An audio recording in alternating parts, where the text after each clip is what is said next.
Hello, hello. I am back for yet another court report. This time we're talking about Jasiah in his battle against Patrick Perry, who's probably connected with Scientology, although police claim they have tried to see if there's a connection and couldn't find any known connections. So you kind of wonder who they're in bed with. But not the most suspenseful, interesting development, but I figured I want to attend each and every one. And if nothing else, even if it's a quick scene and nothing really happens, what it does is it kind of possesses and presents us some tea leaves as to how this court outcome will happen, as to what the outcome will be for Jasiah. The good news is that there was merely a continuance, meaning yet again, as I've reported in other cases, the can is kicked further down the road. But what that also shows is that Scientology probably doesn't have that much of a case. So, long story short, this is an interesting case, guys. This was only on my radar really as recently as yesterday. And thank you guys for voting in the poll. I did a poll. Should I attend this? Is this worth going to? Overwhelmingly, the audience said yes, so I'm here. And then I did some research and thought this was one of the most craziest, egregious cases sort of on the anti-protester docket, if you ask me. So certainly a fascinating case to kind of get to know and invest with. So thank you guys for weighing in, and please do email me, especially because I wasn't there 6 months ago. A lot of this is slapdash and just coming into me, so any information is appreciated. And that my email is just dodge.landisman@gmail.com. Long story short, a bunch of cases got put together for Jasiah, so Scientology could try to tie him up as much as possible. What he's on the stands for, or what he's being charged with, are two things, and they seem like one would be more severe than the other, and they're kind of flipped, so it's interesting. He is on trial for a felony threat as well as misdemeanor battery. So ironically, the felony is simply verbal, and there was no physical altercation either implied or involved or anything. And then the battery misdemeanor involves physicality. Long story short, and I think Jasiah could give you a better rundown of exactly what happened. But first we'll talk about the misdemeanor battery. Essentially, and this is all caught on camera, outside of La Poubelle, Jasiah was doing his best to break up a fight. He was really not involved in it.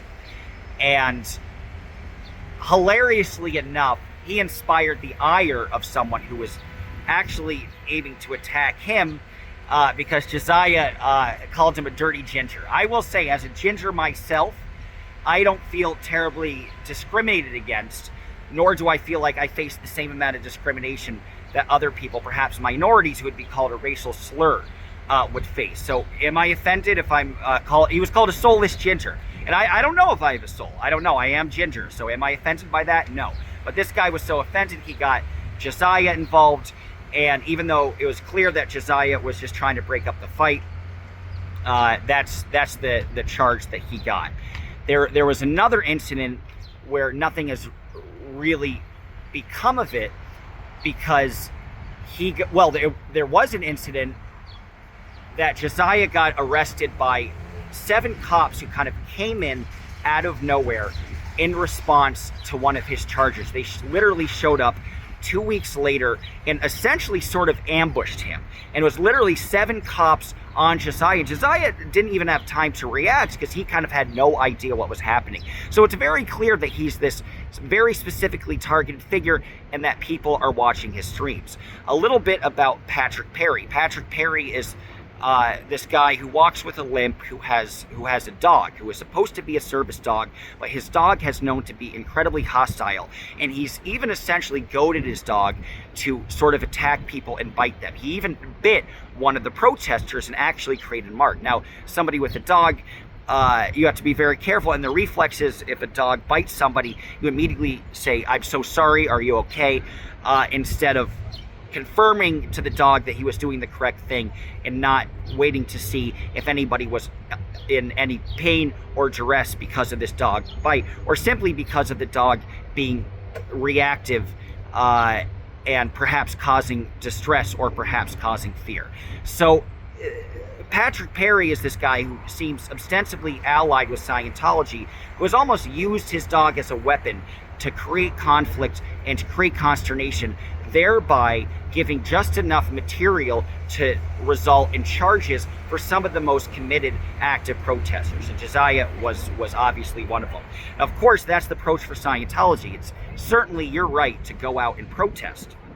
But what they've been doing successfully, not that successfully actually, but temporarily successfully, is getting these restraining orders or charges against various people. And Jasiah also has a restraining order against both Scientology buildings, but he was almost about to be arrested for being a little further away, further out from La Poubelle, and it was confirmed later on that was thrown out because the cops the cops realized he was out of that restraining order jurisdiction. So they've tried every trick in the book. A lot of this stuff has been thrown out. So interestingly enough, Patrick Perry not putting in a ton of effort, yet ironically, he does have an impressive legal team behind him. At the first appearance, the attorney showing up for Patrick Perry was Kendrick Moxon.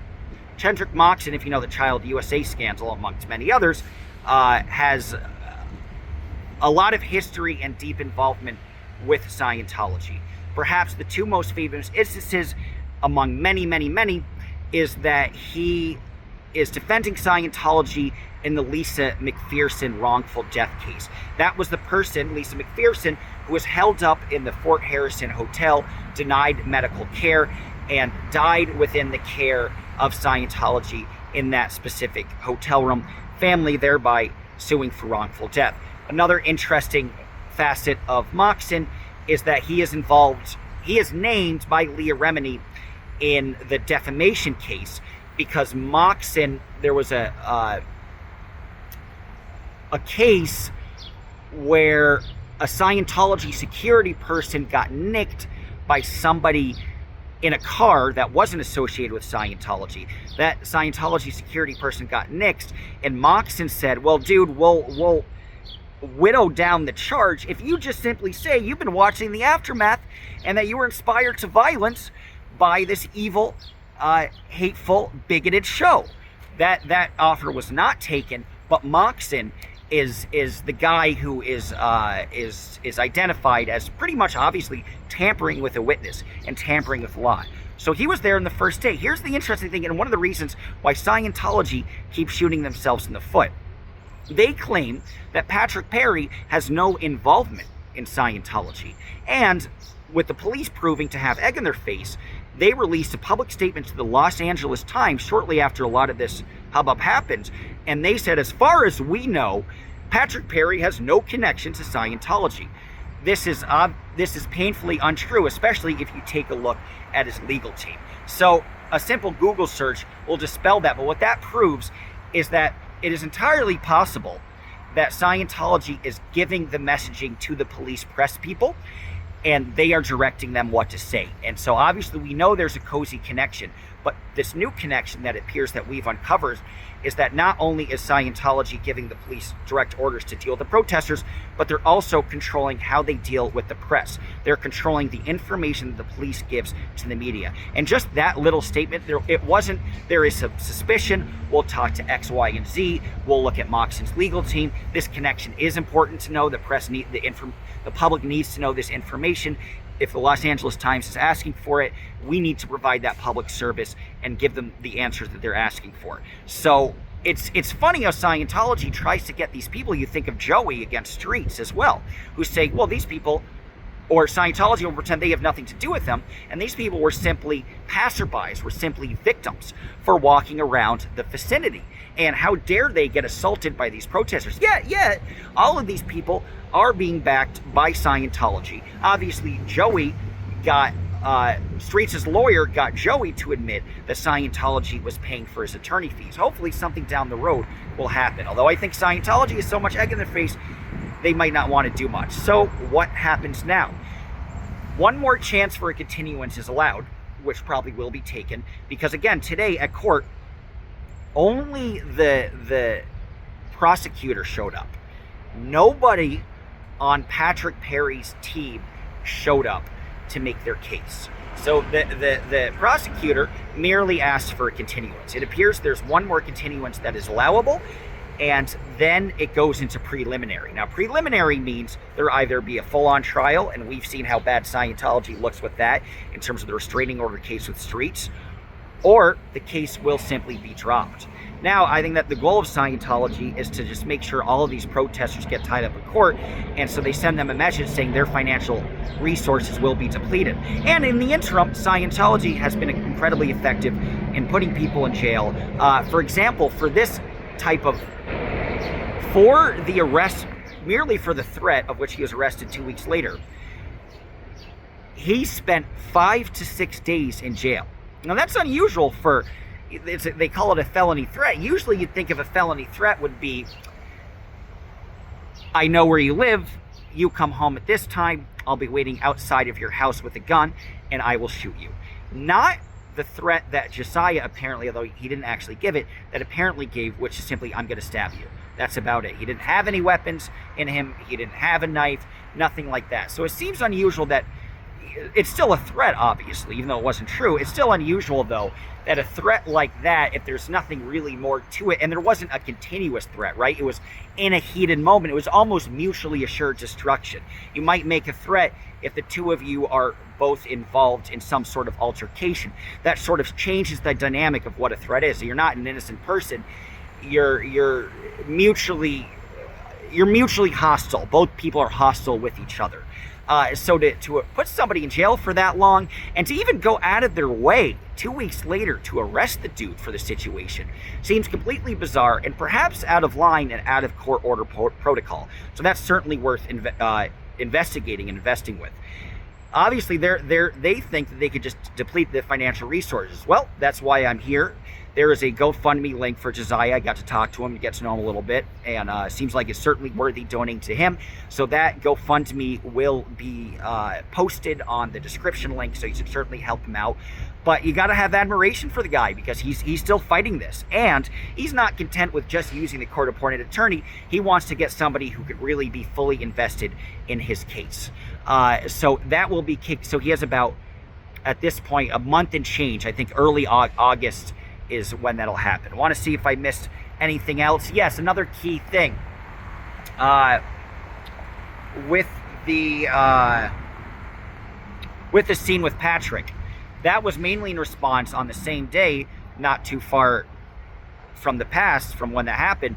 It was in response to Patrick Perry assaulting Aaron. And also there's an instance where Patrick Perry got out a baton and threatened to hit somebody with it. So this guy, I mean, if you want to examine Patrick Perry's mood and his temperament, he has case after case, instance after instance of this guy being extremely volatile, and also encouraging his dog to volatility as well. So I think Scientology knows if they actually have an actual trial, they're going to get their ass kicked. But they think that they could just get Jasiah to spend all this money and be tied up. But again, hopefully that's why we're here and we can lend that support, because it was a case that was off my radar because he's gone silent, understandably, because he wants to lay low for court. Although I think we will see him back in full force if all of this essentially dies down. And I think it is, my guess is 80% likely that the entire case will simply be thrown out. Just like what happened with the DOA. I'm sorry I missed that. But as you can see, once you actually analyze these cases, there's no there there. So they keep trying to pick off these protesters, but guess what? People like me are amplifying their message. They still have the support, and they're going to come back stronger than ever with an even bigger audience than before. So it's a classic case of Scientology making things 10 times worse than they actually need to make them. What else is new? They did that with me, right? Want to see if there's anything else to put. I think this time we got everything pretty nicely. So yes, again, finally, another thing that's serious for the threat, which is interesting, is Jasiah is potentially looking, I don't think he'll get it, I'm pretty much guaranteed he won't get it, but he's looking at 4 years for the threat, which is seems pretty wild. 4 years in jail. So an important thing. But again, nobody showed up today, guys, and I don't think they'll show up in the future. Moxon stupidly showed his face so he could easily make that connection. Good job for, yet again, Scientology for throwing up on themselves. But they realize they don't have a case. And as we get to cover these cases further, we will realize again and again how much Scientology is grasping on straws and how little of a case they actually have. So tomorrow, guys, will be an update on both Solomon and Streets. I'm going to try to do both. They're in the same building. Streets obviously takes precedence, but want to Solomon against the very perverted, very disgusting man. I thought I was kind of gross in college, but he's 40 times more gross than that.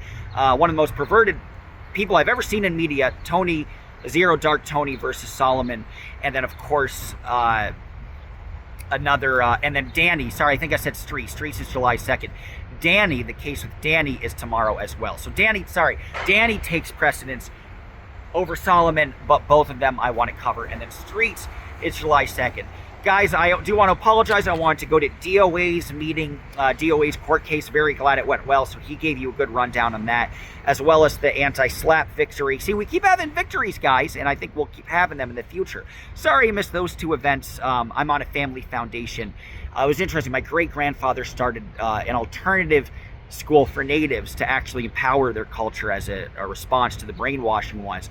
And since then, we revitalized various city centers through arts initiatives.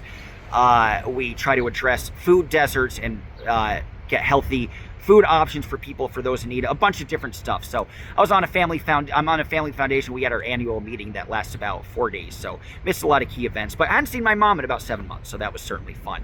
And this stuff gets heavy, man. So it's certainly nice to catch your breath. And God bless all the people who are in the thick of it day after day. I can't do it. I have to, it's such heavy stuff. I have to get a moment to enjoy nature, because if not, you're going to go insane. But God bless these people for being in the thick of it. They have more tenacity than I do, even though I'm certainly here trying to provide this service. So hope you got something good out of it. And guys, again, as somebody who kind of just popped in about 3 weeks ago to LA, learning the ins and outs fairly quickly, think I have my information down fairly well. But if not, leave a comment, and any extra info that you want to add to me about any court dates. Special shout out to Jacob Harkey. Thank you. I couldn't even find Jasiah's last name. So Jacob Harkey gave me the last name of Jasiah, and I was able to show up. So thank you, Jacob.